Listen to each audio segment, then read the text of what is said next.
guys, welcome to chapter 3 Research Process Part 1. In our previous video, we have discussed about the introduction to research methodology and the types of research. So in today's video, we will move on with the research process, which is chapter 3. Now what is research process? Now every market research problem is unique in some or the other way, requires some custom tailoring for its own special emphasis and approaches. Now what it means? Now before moving on with the details of research methodology and its techniques, it seems appropriate to present a brief overview of the research processes. Now research process consists of a series of actions or steps necessary to efficiently carry out research and the desired sequencing of these particular steps. Now one need to understand this, that these steps are overlapping and continuously overlapping in nature rather than following a strict prescribed sequence. One should remember that the various steps involved are not mutually exclusive, nor they are separated and distinct. So research process talks about certain steps. Now, the diagram shows or indicates that the research process consists of a number of closely related steps or activities, as what we mentioned, which starts from identification of the research problem. Then you create the research design. Followed by research design, you start designing how you are going to collect the data, as well as designing the form. Then once you have done the form designing, then comes is sampling, how you collect the sample, what kind of sampling techniques you are going to follow, and how you are going to collect data. So once you have collected data, then comes is presentation, analysis and interpretation of this particular data, and finally you write the report. So these are the steps of a research process. Now for the first part, we require to discuss about the formulation of the research problem. So, what is research problem? Now, there are two types of research problem. Those which relates to the nature of the variable, and the other part which relates to the relationship between the variable. At the very outset of a research, must single out the problem the researcher wants to study. That is, the researcher must decide the general area of interest or aspect of a subject. So matter that the researcher would like to inquire into. So essentially there are two steps which are involved in formulating the research problem. Understanding the problem throughout and rephrasing the same into meaningful terms for an analysis point of view. So if you remember, we discussed about this particular research problem before also. Now the best way of understanding the problem is to discuss it with your own colleague or some decision maker or with some industry experts in that particular manner. In an academic institution, like for you people like college going students for undergraduate PG, the researcher can seek the help from a guide who is actually an experienced person who has several research problems in mind. Even it can be from the point of view of PhD, the research scholar. Often the guide put forth the problems in general terms, and up to the researcher to narrow it down and phrase the problem in an operational terms. So you require to discuss with your guide, your research guide, with respect to what kind of area you want to work on and what kind of research problem or the research gap you require to identify. Now in case of private business or say for example in government organization, the problem is usually marked by administrative agencies with whom the researcher, that means third party researchers, can discuss as to how the problem originally came and what kind of considerations require, involvement you require in order to get possible solution.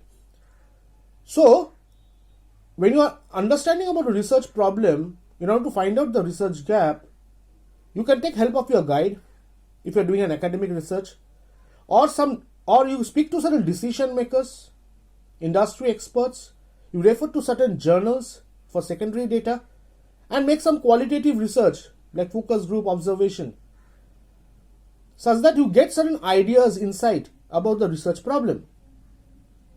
The researcher must at the same time examine all available literature to get himself acquainted with the selected problem. He may review two types of literature.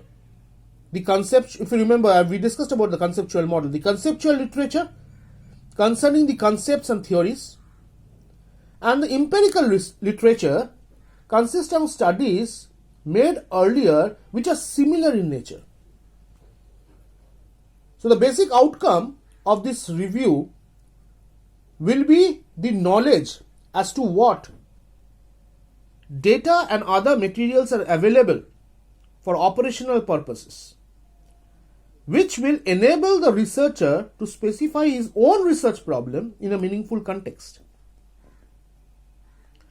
After this, the researcher what will do? Will rephrase the problem as per his or her research into analytical or operational terms to put the problem in specific terms as possible with reference to his or her research area.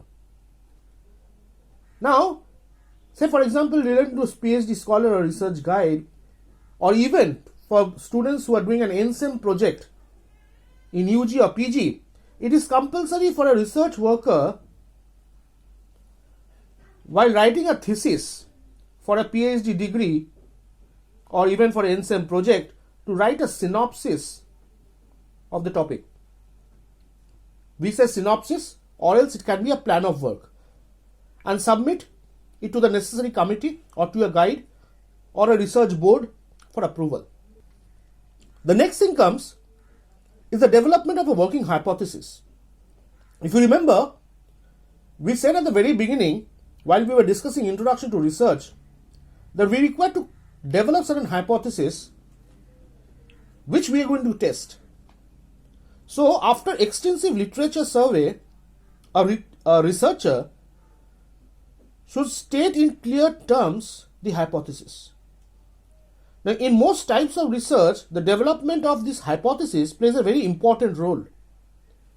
Hypothesis should be very specific, limited to the place or the piece of research which you are doing in hand, because it has to be tested while we do the data analysis.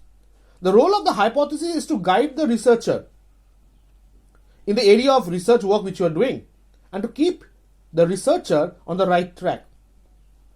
So it is very, very important that while you are working on the research problem is to identify the research gap, and secondly, it is also important to go through certain literatures to gather some conceptual knowledge as well as some empirical knowledge, and to develop your own hypothesis with reference to the research problem or the research gap which you have identified. And you require the help of your guide. And thereafter you will develop a synopsis or a plan of work which you might require to submit it to a research board for certain approval. And thereafter you can move forward with reference to your research. So once the research problem is done, the next step comes is designing the research design or determining the research design. Now what it refers? Now it refers to a conceptual structure. Now this is the most important. Research design basically is a structure within which the research should be conducted. The function of research design is to provide for collection of relevant evidence with minimal expenditure of effort, time and money. So it has to be like an explanatory, description, diagnosis, experimentation. All these particular factors should be included, or rather should be there in research design. Now, what all things should be coming in research design? So what is the definition? The research design is a framework, what I said, as a structure or a blueprint for conducting the marketing research project. It can be any research. Research design is basically a component of research methodology. It deals with the procedure necessary for obtaining the information needed to structure or solve a marketing research problem. So what is the structure? The structure talks about that the process has certain steps. First and the foremost, whether you are going to go for a field research or a laboratory research. So selection of the type of research. You should be aware of the fact that what kind of research you want to do. Okay, you want to do a field research or a laboratory experiment. Second thing comes, okay, if you are doing a research, say for example, if it's a field research, then how you are going to measure and what kind of measurement techniques you are going to follow. Whether it will be a questionnaire based, what kind of scaling has to be used, whether it has to be observation or depth interview. So once you are sure about whether you go for field research or laboratory research, then you start make an understanding with reference to the measurement techniques which you follow. Then comes what kind of sample will be there, what is the population, whether your population is a finite population or an infinite population, what will be the sample size, what will be the sampling technique from the population. If you are going to draw a sample, you require to understand what will be your sample size and the sampling technique. I will come down to this particular point. So what are the various types of samples which are there? So once you are sure about, okay, this will be my procedure, then comes whether it will be a primary data source or a secondary data source or both. Normally a researcher prefers to go for both primary and secondary data. And finally, what kind of statistical models you are going to use in order to make the analysis. What kind of softwares you are going to use. So you require to be sure about the fact what will be your design process or design structure.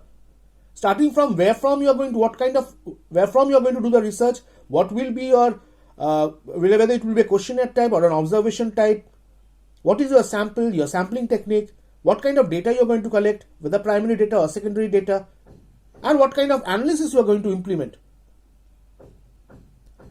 So the research design, or rather you talk further about your types of research.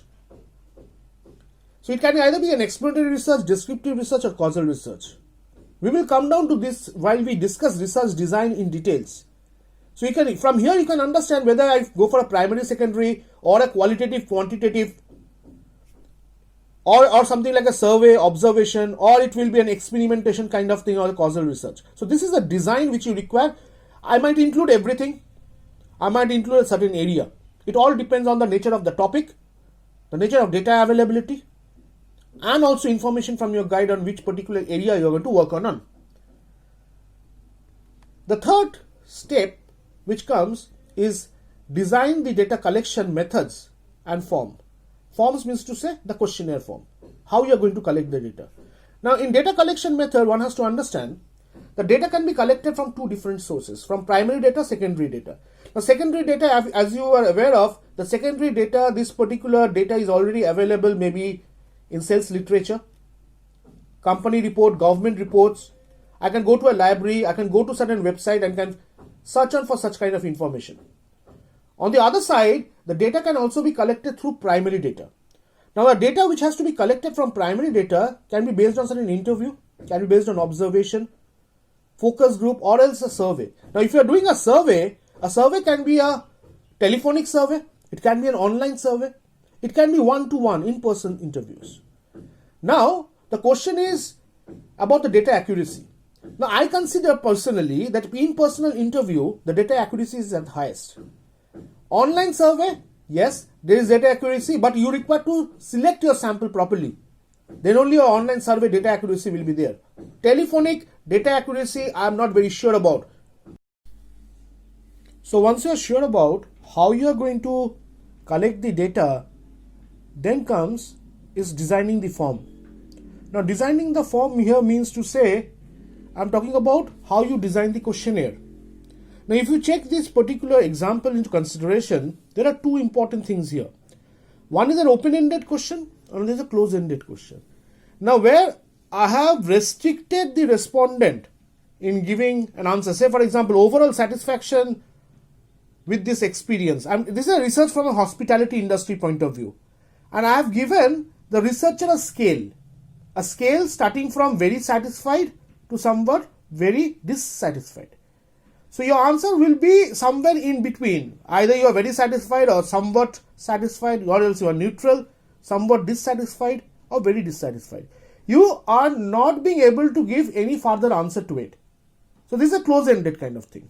Or else something I have asked you, that did you experience any problem during your stay? Yes or no? Restricted. These are said to be close-ended. Or rather, there can even be an open-ended kind of thing. See the comment below given. You can write anything. So this is said to be an open-ended question. So we require to design a questionnaire. Now this designing of this particular questionnaire will be discussed while we discuss how we design a questionnaire later on in our chapter. So once you collect data, you also require to understand that what will be the questionnaire and designing the particular questionnaire. The kind of questions you are going to put in, what kind of scales you are going to give, whether it will be an open-ended or close-ended kind of question. So these are the things which you require to decide. Next comes is designing the sample and collecting the data. So you already have understood about what is your research problem. You have identified the research gap. You have formulated your working hypothesis. Then you created the research design. You have decided, okay, you will go for a field survey. You are aware of that what kind of scaling techniques or measurement techniques you are going to follow. You developed a questionnaire. You have answered about what will be your sample size, what will be your sampling technique, who is your population, where from and how you are going to collect the sample. And you also have designed the questionnaire form or the data form, which as a tool which you are going to use to collect data. The next come is designing the sample and collecting the data. Now, while designing the sample and collecting the data, you require to understand that all items under consideration in any field of inquiry constitute a universe or a population. A population is the entire thing. Now, a complete enumeration of all the items in the population is known as a sensex or an inquiry. So, when you are doing a research, whether we are going to study or we are going to do the research based on the population or a sample. Now, Government of India's population study is basically on a census. The census study is based on the population. People go to door, get information with reference to how many people are above 65, how many are between 30 to 60, how many are young children. Or else the research can also be done with respect to sample. I collect certain respondent from the population and I study the sample, which will be a study based on that particular sample which will remark about the population. Now, why population study is difficult? Now, the type of inquiry involved a great deal of time, money and energy. So, you don't have time. Say, for example, a college-going student who is doing his UG or a PG will roughly have 3 to 6 months time to submit a research project. A PhD scholar, a research scholar will have almost 3 to 5 years to submit their research project. So there doesn't have time. It's huge amount of money involved if you're going to study about the population and energy. So population study is not feasible. Rather prefer that you take a sample from this particular population. Now the question comes, how you are going to draw the sample from this population? Now if you have to draw a sample from the population, the methods can either be probabilistic sampling or non-probabilistic. Now what it means? The samples can either be probabilistic sample or non-probabilistic samples. With probabilistic sample, each element has a known probability of being included in the sample. That means there is a chance. Each and every unit of a population has an equal amount of chance. But the non-probabilistic sample do not allow the researcher to determine this probability. Probabilistic sampling are those based on simple random sample, stratified sampling, cluster sampling. There are others also. We will discuss in details while we discuss sampling. Non-probabilistic sampling can be purposive, judgmental, quota sampling, convenience sampling. Mostly people use convenience sampling. Now, in case of, say, probabilistic sampling, why it is very, very difficult? Like, for example, if you take the simple random sample into consideration, it says that where every item in the population has an equal chance of inclusion in the sample, and each one of the possible samples in case of a finite universe has the same probability. So there is an equal chance of getting selected. On the case of a systematic sampling, you can check I have left behind two people. So from one household, I have taken a data. I will leave out two more house, and thereafter again I take a data. Again I leave two more house. Again I take a data.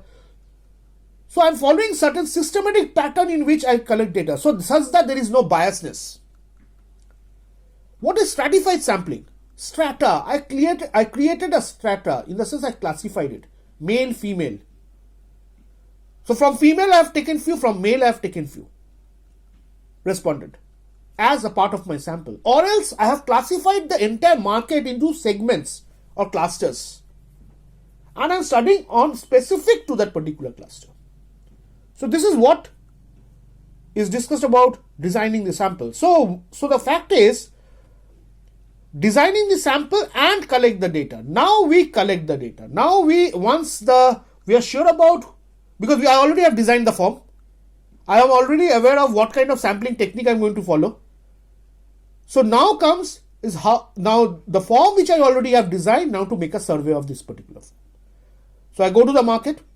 If it is a field experiment or a field research, I speak to my respondent, whether it can be one-to-one personal interview or a telephonic interview, or else in an online form I can make it in a Google form, a Google Doc, and I send the link to all possible respondent after selecting who will be my respondent in my sample, and they fill up that particular doc.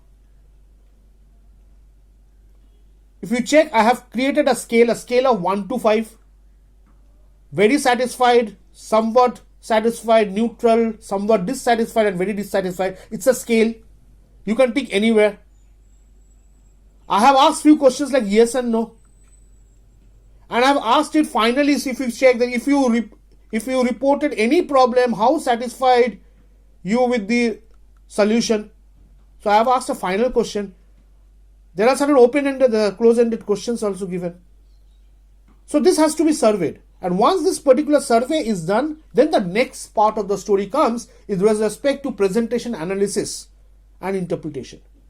We will be discussing the next part in part 2 of this particular video. I hope you have understood the concept. Thank you.